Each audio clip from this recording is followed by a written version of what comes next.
ചാനലിലേക്ക് വീണ്ടും സ്വാഗതം.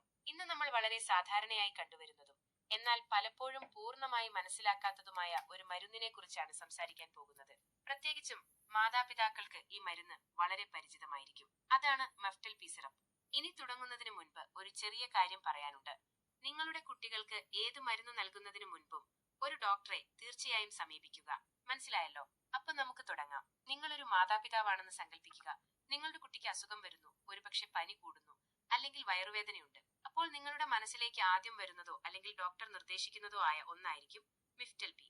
എന്താണ് ഈ മെഫ്റ്റൽ പി? നമുക്കതൊന്ന് വിശദീകരിക്കാം. നിങ്ങളുടെ കുട്ടിക്ക് പനിയാണെന്ന് കരുതുക. അവരുടെ കുഞ്ഞു ശരീരം എന്തോ ഒന്നിനോട് പോരാടുകയാണ്. ആ പനി അവരുടെ രോഗപ്രതിരോധ ശേഷി നന്നായി പ്രവർത്തിക്കുന്നു എന്നതിന്റെ സൂചന കൂടിയാണ്. പക്ഷേ പനി കൂടുമ്പോൾ അല്ലെങ്കിൽ അവർക്ക് വല്ലാതെ അസ്വസ്ഥത തോന്നുമ്പോൾ നമ്മൾ അവരെ സുഖപ്പെടുത്താൻ ആഗ്രഹിക്കും. അവിടെയാണ് പലപ്പോഴും മെഫ്റ്റൽ പി ഉപയോഗപ്രദമാകുന്നത്. മെഫ്റ്റാൽ പിയിലെ മാന്ത്രിക ഘടകം മെഫെനാമിക് ആസിഡ് ആണ്. കേൾക്കുമ്പോൾ വലിയ പേരാണല്ലേ?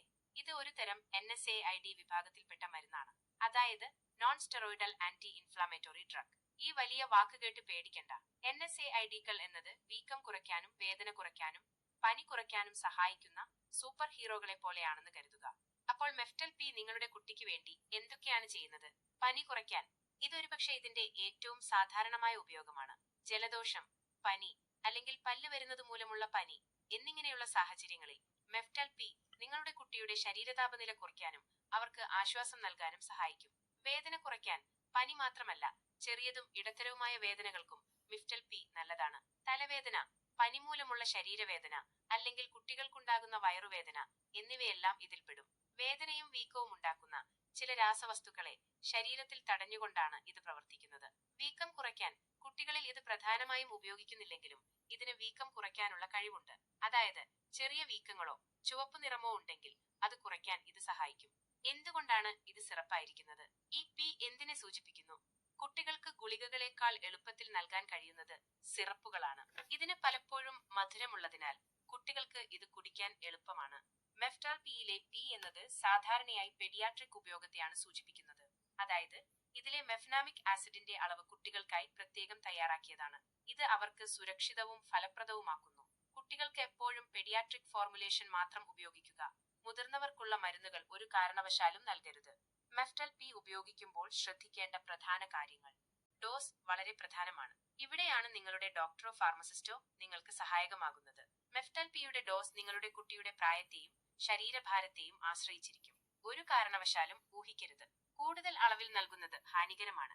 കുറഞ്ഞ അളവിൽ നൽകിയാൽ ഫലപ്രദമാകില്ല. കൃത്യമായ അളവിനായി മരുന്നിനൊപ്പം ലഭിക്കുന്ന അളവുകോൽ അല്ലെങ്കിൽ സിറിഞ്ച് മാത്രം ഉപയോഗിക്കുക. സമയക്രമം പാലിക്കുക. എത്ര തവണ മരുന്ന് നൽകണമെന്ന് ഡോക്ടർ നിങ്ങളോട് പറയും. ഇത് സാധാരണയായി 6 അല്ലെങ്കിൽ 8 മണിക്കൂർ ഇടവിട്ടാണ്. ഡോക്ടർ പറഞ്ഞത് കർശനമായി പാലിക്കുക. നിർദ്ദേശിച്ചതിലും കൂടുതൽ തവണ നൽകരുത്. മറ്റ് NSAIDകളുമായി ചേർത്ത് ഉപയോഗിക്കരുത്.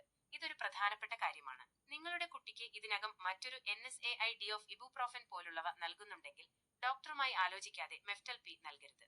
ഇവ രണ്ടും ഒരുമിച്ച് നൽകുന്നത് പാർശ്വഫലങ്ങൾ വർദ്ധിപ്പിക്കാൻ സാധ്യതയുണ്ട്. സാധ്യതയുള്ള പാർശ്വഫലങ്ങൾ. എല്ലാ മരുന്നുകളെയും പോലെ മെഫ്റ്റൽ പിക്കും പാർശ്വഫലങ്ങൾ ഉണ്ടാകാം. സാധാരണയായി ഇത് വളരെ ലഘുവായവയായിരിക്കും. വയറുവേദന, ഓക്കാനം, വയറിളക്കം എന്നിവ ഇവയിൽ ഉൾപ്പെടാം. എന്തെങ്കിലും അസാധാരണമായി ശ്രദ്ധയിൽപ്പെട്ടാൽ അല്ലെങ്കിൽ നിങ്ങളുടെ കുട്ടിക്ക് അലർജി, ചൊറിച്ചിൽ, ശ്വാസമെടുക്കാൻ ബുദ്ധിമുട്ടുണ്ടായാൽ ഉടനടി വൈദ്യസഹായം തേടുക. എപ്പോഴാണ് ഇത് ഉപയോഗിക്കരുതാത്തത്? മെഫ്റ്റൽ പി എല്ലാവർക്കും അനുയോജ്യമല്ല. ഉദാഹരണത്തിന് വൃക്ക രോഗങ്ങൾ, ആസ്മ അല്ലെങ്കിൽ വയറ്റിലെ അൾസർ ചരിത്രമുള്ള കുട്ടികൾക്ക് ഇത് അനുയോജ്യമാകണമെന്നില്ല.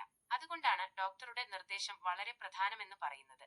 അപ്പോൾ അടുത്ത തവണ നിങ്ങൾ മെഫ്റ്റൽ പി എന്ന് കേൾക്കുമ്പോൾ എന്താണതെന്നും എങ്ങനെയാണത് പ്രവർത്തിക്കുന്നതെന്നും നിങ്ങൾക്ക് നന്നായി മനസ്സിലാകും. കുട്ടികളിലെ പനിയും വേദനയും നിയന്ത്രിക്കുന്നതിനുള്ള ഒരു നല്ല ഉപാധിയാണിത്.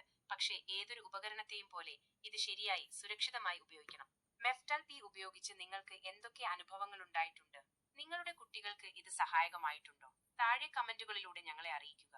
ഈ വീഡിയോ ഇഷ്ടപ്പെട്ടെങ്കിൽ ലൈക്ക് ചെയ്യാനും കൂടുതൽ ആരോഗ്യപരമായ വിവരങ്ങൾക്കായി ഞങ്ങളുടെ ചാനൽ സബ്സ്ക്രൈബ് ചെയ്യാനും അടുത്ത വീഡിയോകൾ നഷ്ടപ്പെടാതിരിക്കാൻ നോട്ടിഫിക്കേഷൻ ബെൽ അമർത്താനും മറക്കരുത്. കണ്ടതിന് നന്ദി. ആരോഗ്യത്തോടെ ഇരിക്കുക.